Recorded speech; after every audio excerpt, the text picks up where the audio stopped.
प्रभु यीशु मसीह के नाम में आपको अनुग्रह और शांति मिलता रहे। हम सब क्रिसमस के सीजन में पाए जाते हैं और ये सीजन हम सबों के लिए परमेश्वर के वचन से देखने का समय है। और इस अवसर पर हमें एक मौका मिलता है कि हम क्रिसमस के संदेशों को वचन से सीखें। कई सारे जगहों में क्रिसमस के अवसर पर संदेशों को बांटा जाता है। आइए हम इस क्रिसमस के सीजन में परमेश्वर के वचन से हम जानें कि क्रिसमस के समय में जब यीशु का जन्म हुआ तो वो किस तरह से इस पृथ्वी पर जन्म लिए, कौन सी घटनाएं उन दिनों में हुई और उनका हमारे जीवन पर क्या प्रभाव पड़ता है। हम उससे कौन सी चीज़ों को सीख सकते हैं। जब यीशु मसीह का जन्म हुआ तो बाइबल में लिखा है लूका रचित सुसमाचार उसका 2 अध्याय और 7 पद में कि उन्हें कपड़ों से लपेट करके चरनी में रखा गया, क्योंकि उसके लिए सराय में जगह ना थी। जब यीशु इस पृथ्वी पर आए, वो स्वयं परमेश्वर हैं। वो स्वर्ग को छोड़ करके इस पृथ्वी पर आए हम मनुष्यों को बचाने के लिए। हम मनुष्यों से परमेश्वर ने प्रेम किया और प्रेम के कारण अपना इकलौता पुत्र यीशु को इस पृथ्वी पर भेजा ताकि हम यीशु मसीह के द्वारा उद्धार पा सकें। ये संसार पाप से भरा हुआ था। हम मनुष्य जाति सड़ाहट में पाप में चले गए थे। हमें बचाने के लिए यीशु मसीह जब मनुष्य की समानता में आया, मनुष्य के रूप को धारण करके इस पृथ्वी पर बालक के रूप में जन्म लिया। उसका जन्म कोई राजमहल में नहीं हुआ, उसका जन्म कोई लग्जरी प्लेस पर नहीं हुआ। बाइबल बताती है उसका जन्म तो गौशाला में हुआ, जहाँ जानवरों को बांधा जाता था। वैसे जगह पर यीशु मसीह का जन्म हुआ और उन्हें कपड़ों से लपेट करके चरनी में रखा गया। चरनी जहाँ जानवरों को अनाज दिया जाता है, उसी पर यीशु मसीह को रख दिया गया। बालक यीशु को उसमें रखा गया। उसका कारण बाइबल में लिखा है लूका रचित सुसमाचार 2 का 7। और वह अपना पहिलौठा पुत्र जनी अर्थात मरियम अपना पहिलौठा पुत्र जनी और उसे कपड़े में लपेटकर चरनी में रखा, क्योंकि उनके लिए सराय में जगह ना थी। मरियम ने जब यीशु को जन्म दिया, जन्म देने के बाद उसे कपड़ों में लपेटा और उसके बाद उसे चरनी में रख दिया। हमारा परमेश्वर जो सर्वशक्तिमान परमेश्वर है, स्वर्गों के स्वर्ग में रहने वाला, जिसके द्वारा से ये पृथ्वी और स्वर्ग बनाया गया है, वो परमेश्वर जब इस पृथ्वी पर आया तो उनके लिए सराय में जगह ना थी, जिसके कारण से वो गौशाला में जन्म लिया और उन्हें कपड़ों से लपेट करके चरनी में रखा गया। वो परमेश्वर जो इस पृथ्वी को बनाया था, वो परमेश्वर के लिए हम मनुष्य जातियों के मन में, हम मनुष्य जातियों के दिल में उसके लिए जगह ना थी। और उसका जन्म उस गौशाला में हुआ और उसे चरनी में रखा गया। क्रिसमस के सीजन में हमें कई सारे एक से एक अच्छे चरनी बनाए गए हमें देखने को मिलते हैं। वो चरनी बहुत सुंदर होते हैं और लोग उन चरनी को देखते हैं और उस चरनी का तारीफ करते हैं। वो बहुत ही चमकीला लगता है। लेकिन अगर हम जहाँ जानवरों को बांधा जाता है, जहाँ चरनी रखा गया होता है, वहाँ अगर हम जाएं और हम उनको देखें तो जो चरनी क्रिसमस के अवसर पर बनाया जाता है और रियल में जो चरनी है, उसमें बहुत ही अंतर आपको मिलेगा। वो चरनी बिल्कुल भी अच्छा नहीं होगा, गंदगी से भरा होगा। उसी स्थान पर यीशु मसीह का जन्म हुआ। यीशु मसीह आपको और मुझको बचाने के लिए वो दीन और नम्र बने, जिससे परमेश्वर के द्वारा, जिस यीशु के द्वारा ये संपूर्ण पृथ्वी रचा गया था। जब उसका जन्म हुआ इस पृथ्वी पर तो उनको जन्म देने के लिए जगह नहीं मिला। सराय में उनके लिए जगह ना थी। अगर जगह मिलता सराय में तो उसका जन्म चरनी में नहीं होता। आज क्या हम यीशु मसीह के लिए चरनी तो बना रहे हैं, लेकिन अपने जीवन में यीशु मसीह के लिए जगह तैयार नहीं कर पा रहे हैं। इस क्रिसमस के अवसर पर हमें सोचना चाहिए खुद से कि क्या मैं यीशु मसीह के लिए अपने मन को तैयार करके रखा हूँ? क्या मैं यीशु मसीह की आज्ञाओं पर चलता हूँ? उनके इच्छा, उनके मर्जी पर अपना जीवन यापन करता हूँ? हमें ज़रा सोचना चाहिए।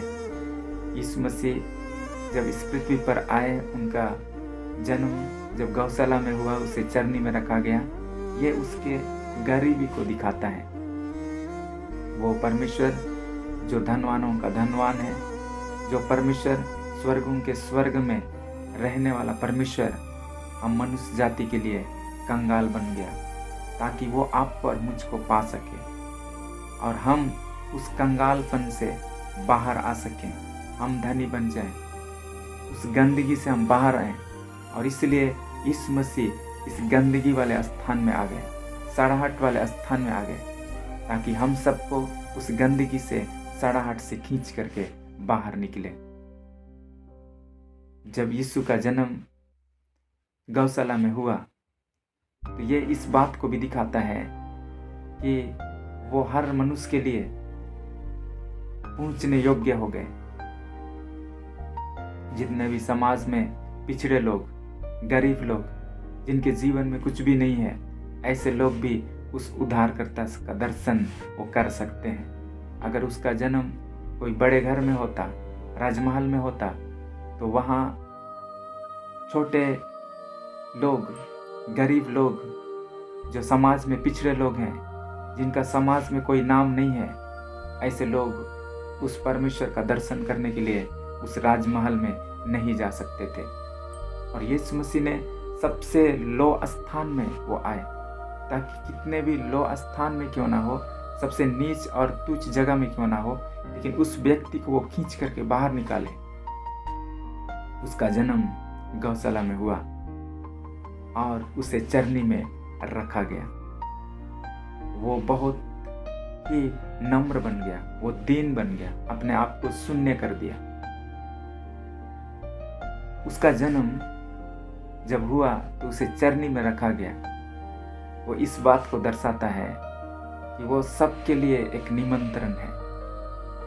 चरनी में जहाँ जानवरों के लिए चारा रखा जाता है, जब चरनी में चारा रख दिया जाता है तो जितने जानवर हैं वो उस चारा को खाने के लिए टूट पड़ते हैं। दूर भी होंगे तो चारा खाने के लिए वो निकट आते हैं। चरनी में यीशु मसीह लेटा हुआ, वो स्वर्ग का रोटी बनकर इस पृथ्वी पर आए। जब वो चरनी में था तो हम सारे मनुष्य जाति के लिए एक निमंत्रण है। हम सब आत्मिक रूप से परमेश्वर से दूर, भूखे प्यासे थे।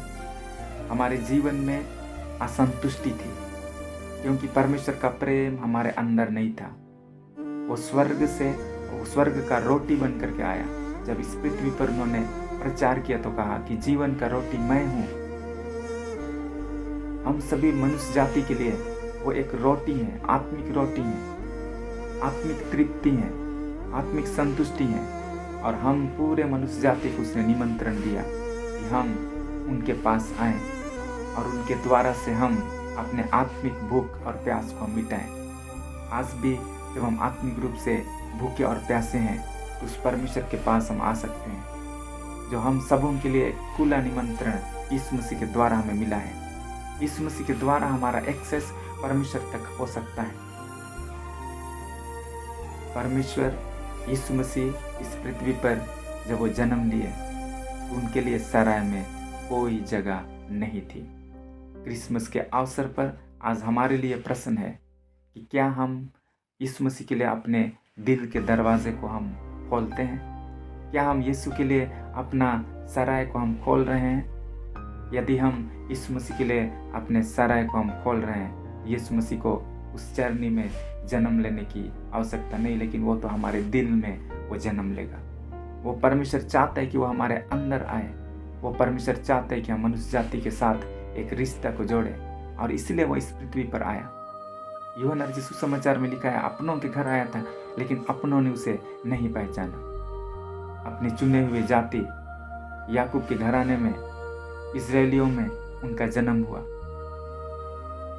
जितने इजरायली थे, जितने शस्त्र को जानने वाले थे, पुराना नियम को जो अपने मन में बैठा करके रखे थे, उन्होंने परमेश्वर का, यीशु मसीह का, आने वाला मसीह का इंतजार वो नहीं कर पाए, स्वागत नहीं कर पाए, क्योंकि उन्होंने अपने मन को तैयार नहीं किया था। उनके मनों में संसार की चीजें भरी हुई थी, उनके मनों में अन्य चीजें इंपॉर्टेंट थी। जब यीशु मसीह का जन्म के लिए उनके संसारिक माँ बाप ने दरवाज़ा को खटखटाया तो लोगों ने उनके लिए बंद किया, क्योंकि उनके लिए अन्य चीज़ें इम्पोर्टेंट थी। उनके लिए उद्धारकर्ता यीशु मसीह इम्पोर्टेंट नहीं था। आज के इस समय में भी इस संसार में बहुत सारी चीज़ें हम देखते हैं, कलीसियों में अन्य चीज़ें लोग ज़्यादा इम्पोर्टेंट, प्राथमिकता देते हैं। जब प्रभु में हम सब लोग जीवन जी रहे हैं, हमारे जीवन में सबसे पहला स्थान, सबसे ज़्यादा प्राथमिकता यीशु मसीह होना चाहिए। पहला नंबर में यीशु मसीह होना चाहिए कि हम यीशु मसीह को अपनी ज़िंदगी में प्राथमिकता देते हैं, या अन्य चीज़ों को प्राथमिकता देने के कारण हम यीशु को अपने जीवन से अलग कर रहे हैं। कई बार संसार के अभिलाषाओं को प्राथमिकता देने के कारण हम यीशु मसीह को अपने जीवन से अलग कर देते हैं। कई बार झूठ को गले लगाने के कारण हम यीशु को अपने जीवन से अलग कर देते हैं। कई बार इस संसार की मोह माया में फंस करके, इस संसार में लोगों के साथ रहना ज़्यादा प्राथमिकता हमें लगता है और परमेश्वर की संगति से हम दूर हो जाते हैं। आज हमें सोचना अपने जीवन में कि यीशु मसीह को हमें अपने जीवन में प्राथमिकता देना है। वो यीशु मसीह हमारे जीवन में आना चाहता है, वो यीशु मसीह हमारे जीवन में जन्म लेना चाहता है, वो यीशु मसीह हमारे जीवन में राजा बनना चाहता है। क्या आप उनको अलाउ करेंगे अपने जीवन का राजा, अपने जीवन का राजा के रूप में? वो आपके जीवन को अपने तरीक़ा से ले चलना चाहता है। हमें सिंपली अपना जीवन प्रभु को दे देना है, अपना मन प्रभु को हमें दे देना है। परमेश्वर की इच्छाओं को अपने जीवन में कार्य करने के लिए अनुमति देना है। वो परमेश्वर हमारे जीवन को लीड करेगा। यदि परमेश्वर आपके जीवन को लीड करेगा तो आपका जीवन कभी भी फेलियर में नहीं होगा। हम कई बार खुद को ओवर स्मार्ट समझते हैं और अपने तरीक़ा से जीवन को चलाने का सोचते हैं, और हम सोचते हैं कि मैं अपने तरीक़ा से अपने जीवन को चलाऊंगा और मैं सक्सेस होऊंगा, लेकिन अपने जीवन में हम फेलियर को ही प्राप्त करते हैं। हमारे जीवन में अशांति, निराशा को हम पाते हैं। अगर हम अपने जीवन प्रभु को दे देंगे, वो परमेश्वर हमारे जीवन का राजा बन करके आना चाहता है। वो परमेश्वर हमारे जीवन को वो ले चलेगा। वो परमेश्वर अगर हमारे जीवन में राजा है तो वो राजा वचन के द्वारा राज करता है। यदि हमारे जीवन में परमेश्वर का वचन है, परमेश्वर का वचन को अपने जीवन में हम लागू करने के लिए अलाउ करते हैं, तो हम उसके प्रभुता को हम स्वीकार कर रहे हैं। यीशु मसीह के लिए अपने सराय को, अपने दिल के दरवाजे को आप खोल दीजिए। अन्य चीज़ों को साइड करके प्रभु के लिए आप जगह दे दीजिए। वो परमेश्वर आपके साथ चलना चाहता है। आपके जीवन में जो भी गंदगियाँ हैं, आपके जीवन में जो भी पाप और बुराई है, उसको आप छोड़ करके प्रभु को अपने जीवन में आप ग्रहण कर सकते हैं। वो परमेश्वर आपको अपना दोस्त बनाना चाहता है। प्रभु आपको आशीष देने पाए। आमीन।